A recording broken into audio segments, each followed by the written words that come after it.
Assalomu alaykum. Bu galgi qirg'izistonliklar audio podkastimiz boshqalardan farqlanadi. Bugungi qahramonimiz Ilhomjon Zolinov. U birinchi guruh nogironi. Shunday bo'lishiga qaramay tashabbus ko'tarib, xalqning e'tiborini o'zi kabi insonlarga qaratishga harakat qilmoqda. Ijtimoiy tarmoqlar orqali mehribonlar guruhini ochib, saxovatli insonlarning yordamlarini olib, imkoniyati cheklanganlarga yuboradi. Bu mehribonlik gruppasini ochishingiz maqsadi nima edi? Nima sababdan ochdingiz? Mehribon gruppasini ochishdan maqsad shu invalid insonlarda har doim bir holidan xabar olish, ularga mehr ko'rsatish, ularni eng haligi tushkun kayfiyatdan olib chiqib ketish. Bu hayotda ularga ham bir bu hayotga qiziqish orttirish. Men misol uchun o'zim birinchi guruhda nogironim bo'lganim sababli bularni ichki dunyosini o'zim yaxshi bilganim uchun men shu gruppani ochib, shu narsani qilishga men o'zimda bir kuch topa bildim. O'shanga nima sabab bo'ldi? Nima turtki bo'ldi? Mana 6 oy bo'ldi deyapsiz-da. Shu boshida nima sabab bo'ldi siz shuni ochishingizga? Qanday bir turtki bo'lgan bo'lsa kerak? Albatta, turtki bo'lishi endi qanday bemor insonlarni holidan xabar oladigan o'sha insonlar ozayib ketyapti. U insonlarga e'tibor kam. Misol uchun o'zimni boshimdan ham o'tyapti. Davlat tomonidan endi e'tibor bo'layotgandir. Lekin boshqa insonlar tomonidan e'tiborlar kam bo'lgani uchun shuni ancha o'ylanib chiqib, lekin shu gruppani ochishga qaror qildim-da. Va bu gruppani ochganimdan men afsuslanmayman. Juda yaxshi insonlarda ko'pchiligini bu hayotga yana ham qiziqishini orttirish, keyin sog'lom yurgan insonlarda tushkun kayfiyatda yurishadi. Ba'zi insonlar, sog'lom insonlar ham ashular shu narsalarni ko'rib turib, bizni ko'rib turib, yana ham bular haligi o'zida bir g'ayrat topa bilish kerak. Yana ham bir haligi men shunday bo'lib qoldim, men misol mayerim og'rib qoldi, yoki bo'lmasa bir qarz bo'lib qoldim, yoki bo'lmasa bir hayotimda bir problema bo'lib qoldi. Shunaqa insonlar ham chiqyapti-da gruppamizda. Men ishkamga chiqadi. Men ularga chiroyli qilib tushuntiraman. Tushuntirgandan keyin ular sizni bunaqaligingizni bilmadik deydi-da. Men haqiqatan bu gruppada hali men o'zimni birinchi guruhda nogironiman deb 6 oy mobaynida hali e'lon qilmadim. Nimaga odamlarni bu gruppaga ko'z qarashi boshqacha bo'lib qolmasin. Men faqat sog'lom insonlar qatori ish faoliyatimni yuritib boraveraman. Insonlar meni ish qilayotganimni ko'rib, bu sog'lom inson ekan, aka qanaqa qadi, nima ish bor deb turib chiqadi-da. Misol uchun mana shu atrofimdagi adminlar ham, boshqalar ham meni boshida bilmadi, keyin bilishdi. Bu narsani ochganimdan keyin men ularga men o'zimni qanaqa insonligimni, keyin men qayerga bir borsa ham men haqimda umuman ma'lumot bermaysizlar. Ilhom akaning ishi chiqib qoldi yoki bo'lmasa bir boshqa joyda ish safarida yoki bo'lmasa shunaqa va hokazo. Endi bilganlar, taniganlar bilib qoldi. Tanimaganlar bilmalar. Gruppada mana hozir televideniyega chiqib nima bo'lgandan keyin bu narsa oshkor bo'ladi, uni bilishadi. Shu kungacha masalan siz yordam bergan insonlarni shu gruppaga yozib e'lon qilasiz ekan, o'sha haqida ham aytib o'tsangiz, qanday yordam berasiz ularga? Ularga ma'nan va moddiy tomondan ruhini ko'tarish maqsadida ularga shu bir oy ichida yoki 2 marta yoki 1 marta bolalar yoki adminkalar borib, ayollar bo'lsa adminkalar borib, ularda oz bo'lsa ham bir xursand qilib, bir shirinliklar yoki bir boshqa narsalar bilan shirin suhbati bilan ularning ko'nglini olib kelishadi-da. Ularga e'tibor ortib borayotganini ular o'zlarida his qiladi. Keyin bir-biri bilan muloqot qiladi ular. Va ularni bir-biri bilan muloqot qilish uchun WhatsAppda ularni hammasini to'plab turib guruh ochib qo'ydim. Bir-birini tanishdi, misol bir-biriga qanday muloqot qilishni bilmaydi ba'zi birlari. Hijolat bo'ladi, hayajon bosadi, boshqa bo'ladi. shu narsalar ularda yo'q bo'lish uchun shu narsani qildim. Hozir mana Allohga shukr, ancha bularda oldiga intilish bor. Mana hozir Zokirjon degan ukamiz oldin ancha-muncha bir muloqotga yo'q edi u bola. Uni bilganlar ham aytadi, boshqa qilganlar ham tanish bilishlar ham aytadi. Mana hozir gruppada u bolani admin qilib qo'ydim. Har bir kelgan SMSda har bir nimaga javob berasiz dedim. Yozib boshqa qilib savollarga javob berib o'tirasiz dedim. Desam bo'pti dedi, boshida tortindi. Bu dedi. Lekin hozir hammasiga chiroyli javob beradi. U bolada oldiga stimul oldiga o'sdi-da u bola. Dunyoga qarash boshqacha bo'ldi. Demak, u tomondan ham, ya'ni ma'naviy tomondan ham unga qanday bir turtki bo'libdi-da, yordam beryapsiz. Siz bu yerda o'tirib hozir telefon orqali yordamlarni olasizmi, qanday? Telefon orqali endi men karta qo'yganman, o'zimni kartam bor. Kartaga solishadi. Elson kartalarimiz, lekin berindaqa kartalarimiz bor. Telefondan masalan yordam kerak deb aytasizmi, qanday bo'ladi? Men hozir menga tushuntirib bersangiz qanaqa bo'lishini? Telegram gruppaga men o'zim e'lon qilaman. Misol uchun bir marafon o'tkazmoqchi bo'lsam, bir ekson qilmoqchi bo'lsak, mana bu 3-dekabrga ekson qildik. 16 nogironni oldin xabar oldi ash kuni. Ashunda men gruppaga aytaman, shunaqa mana chislaga mo'larni holidan, manchasini holidan xabar olgani boramiz. Shunga o'zini hissasini qo'shadiganlar, kartalarimiz yoki bo'lmasa o'zimizning lishkamizga chiqib, o'zinglarni beradigan nima bersanglar ham ashuni aytsanglar, ashuni biz ash kunga yetkazib beramiz. Lekin bulardan tushgan, misol uchun 5000 tushadimi, 3000 tushadimi, nech pul tushsa ham bu puldan adminlarga yoki o'zim manfaatim uchun umuman olmaymiz. Hatto bir so'mini ham olmaymiz. Nech pul bo'lsa, ashuni hammasini tarqatib olamiz.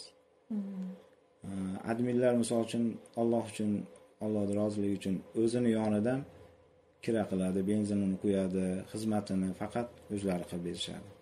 Bularga hech qanaqa foyda ham yo'q, bizga ham foyda yo'q. Ash tomonidan yaxshi ish olib boryapmiz. Bu nogironlarni qayerdan aniqlaysiz siz endi? Imkoniyati cheklangan insonlarni qayerdan topasiz? Yo sizga aytishadimi? Men gruppaga kontakt qo'shib borishadi. Hozir 13000 kontakt bor. Ashuni ichidan misol uchun sizni bir qarindoshingiz bo'lsa, mana bu yerda gruppa ochilibdi. Mana shu gruppada nogironlarga qarashyapti ekan. Chiqmaysizlarmi, aytmaysizlarmi desa, lekin biz lishkamizga yozadi. Yoki bo'lmasa bir adres beradi. O'sha adres orqali lekin biz ularni qo'shamiz. Yoki bo'lmasa o'zlari qo'shilib oladi. Lekin bizga aytadi manzillarni, biz bu yoq spiskaga oladi. Spiskaga olib, to'plab, keyin bir kunda belgilab biz e'lon qilamiz. Keyin bular video qilib, YouTube kanali bor, mana shu yerga joylab qo'yishadi. Olib borib berib. Shu kungacha qancha odamga yordam berdinglar? Masalan, sizga ham qanday hisobotlar kelsa kerak, yo hisobot olmaysizmi siz? Yo'q, men o'zim hisobot qilaman, o'zim ish qilayotganimni o'zim bilib boraman. 10 ta nogironni xabar oldik boshida, 10 tasini spiska qilib olib, keyin noyabrda 20larida Toshkentga borildi. Unda ham bir 10 tacha nogironni nima qildik. O'sha 10 ta, 15 ta, 20 taga yetib boradi-da nogironlar. Shu bir marta olib borgan imkoniyati cheklangan insonlarga ham yordam olib borasizlar. Keyingi safar yana o'shalarga ham qandaydir yordam beriladi. Davomiyligi bormi deymanda? Yo bir marta bulardan xabar oldik bo'ldi, bormaymiz. Yo'q, unaqasi ketmaydi. Ko'mirdan yordam berdik misol. Mana noyabr oyida ko'mir berdik. Lekin ularga bir marta borilgandan keyin ular tashab qo'ymaymiz. Biz spiskamizga olindimi, eldan tushyaptimi, eldan ularga e'tibor bo'lyaptimi, bo'ldi. Biz ashuni keyingi oyga ham beriladigan bo'lsa ashlarga boramiz. Biz spiskamizga qo'shilgan insonga boramiz. Biz spiskamizga qo'shilmagan inson biz bilmaymiz-da. Rahmat. Bular hozir kompyuterda ishlayadimi?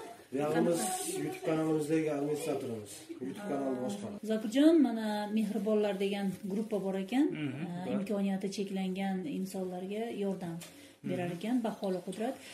Mana shu gruppani YouTube kanalini boshqarasiz ekan. Qanday bu ishga kirib qoldingiz? Qanday boshqarasiz? Bu YouTube'da ishlatishdan maqsadingiz qanaqa?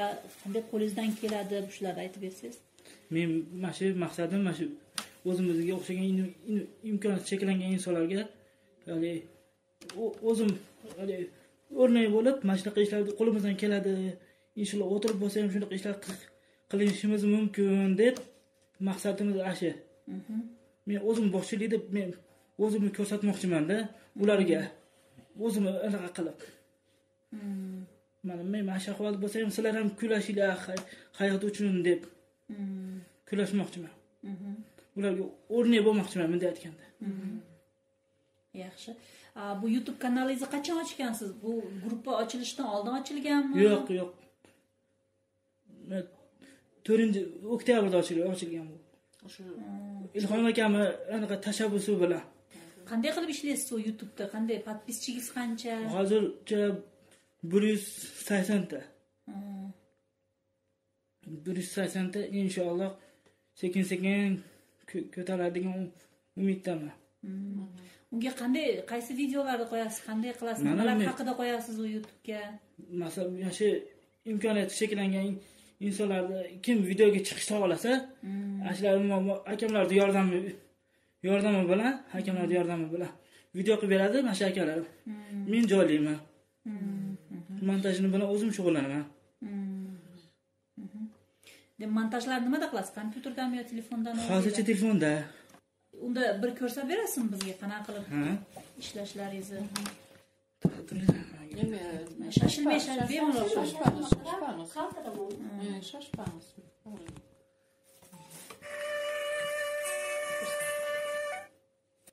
Mana bunday qilamiz aka. Hayajonlanmay sekin qilavering. Yo'q, hozir. Mana YouTube kanalimiz mana. Mana bunga kirib turib. Mana montajni qaysi programmada qilasiz? Hozir inshootda qilyapman. Belgilab qolganlarini tushunmayapman. Sal qiyinchilik bo'lyapti. Unga musiqalar ham qo'yishingiz kerak. Hozircha bitta muzika bor, avtoskiga tushib qolmasin deb bitta muzikadan foydalanyapman. Buni qayerda o'rgangansiz o'zingiz? Men YouTube orqali, YouTube'da o'zi o'rgatadigan anaqa videolarni ko'rib, o'rganib shunaqa qildim. Bir oy o'rgandim birinchi. YouTube'da ko'rib. Qiyin emasmi siz bunda ishlash? Yo'q, osongina. Kompyuterda bo'ladigan bo'lsa, agar kompyuterim bo'lgan bo'lsa, shu kompyuterda ham allaqancha ishlar bilan shug'ullanish mumkin. Inshaalloh. Mana yuklanyapti. YouTube'dan ko'rib ham sizga masalan murojaat qilganlar bo'ldimi? Qanday nimalar, masalan biz ham yordam beraylik deganlar bo'ldimi? Sizni videolaringiz orqali qandaydir bir rezultat bo'ldimi? Bir ikkitasi YouTube'da ko'rdik deyishyapti. YouTube'da ko'rdik dedi. Hali ana inshaalloh. Bu podpischigingizni masalan yoyiltish kerak-da, podpiska qildirish uchun tarqatish kerak-da bu narsani. Harakat qilib ko'rdingizmi o'zingiz masalan? Facebook'larda, masalan, WhatsApp'lardan yoki Telegram'lardan shu YouTube kanalga ulaninglar degan nimani jo'natdingizmi zaprosni? Zaprosni jo'natdim. Mana hali ko'mir tarqatganimiz bor, mana. Inshaalloh. Mana hozir chiqadi. Internet ham masalan qilib bo'lyapti. Mana ko'mir tarqatganimiz shu labochilar, portchilar mana shunaqa ishlar qilishyapti ekan deb vakillari mana ukalarimiz hozir shunaqa sovuqda o'zlari ham sovqatib, biz ham sovqatdik. Haligi qadriga zargar etadi deb sovqatgandan keyin endi demak ko'mir yo'qlar, istadigan narsasi yo'qlar, nima ahvoldaligini mana ko'rib turibmiz. 5 tonna shunaqa nogironlar uchun hozir men portga yuklab tayyorlashdi. Nogironlar uchun hozir tashlab olib tarqatishadi ukalarimiz. Hayotga bo'lgan intilishi orqali o'zlariga o'xshagan imkoniyati cheklangan insonlarga namuna bo'layotgan hamda yordam berayotgan hamyurtlarimiz oramizda juda ko'p. Ular nafaqat nogironlarga, balki tanisoq, ammo tushkunlikka tushgan kishilarga ham ruhiy ko'mak ko'rsatib kelishadi. Bugungi dasturimizda ana shunday insonlardan Ilhomjon Zolinov va Zokirjon Ahmataxunovlar bilan suhbatlashdik. Bular bizning qirg'izistonliklar.